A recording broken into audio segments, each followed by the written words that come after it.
అనురిజం రావడానికి చాలా కారణాలు ఉంటాయి. అంటే వంశపారంపర్యంగా కొన్ని వచ్చే ఒక వివిధ వ్యాధుల వల్ల కూడా ఈ అనురిజమ్స్ ఫామ్ అయ్యే అవకాశం ఉంటుంది.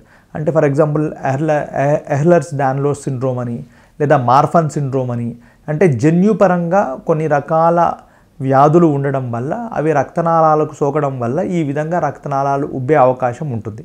ఇది ఒక రకం. ఇంకోటి ఏంది, కొన్ని ఇన్ఫెక్షన్ కాజెస్ అంటాం. అంటే మైకోటిక్ అనురిజమ్స్ అని, సాక్యులర్ అనురిజమ్స్ అని, సూడో అనురిజమ్స్ అని, ఇలాంటివి కూడా వచ్చే అవకాశాలు ఉంటాయి. ఇవి మోస్ట్గా ఇన్ఫెక్షన్స్ వల్ల వచ్చే అనురిజాలు.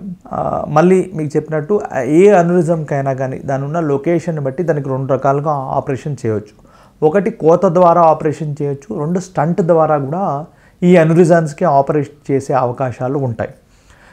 సో యూజువల్గా ఇలాంటి పేషెంట్స్కి మనం ఏం చేస్తామంటే సిటీ స్కాన్ చేయించి అది ఏ రకమైన అనురిజమో చూసి దానికి ఓపెన్ సర్జరీ బెటర్గా ఉంటుందా దాని ఉన్న లొకేషన్ని బట్టి, లేదా దానికి ఏమన్నా మనం స్టంట్ గ్రాఫ్ట్ పెట్టాల్సిన అవసరం ఉంటుందా అనేది చూసుకొని ఆ ప్రొసీజర్ అనేది ఆ పేషెంట్కి సజెస్ట్ చేయడం జరుగుతుంది.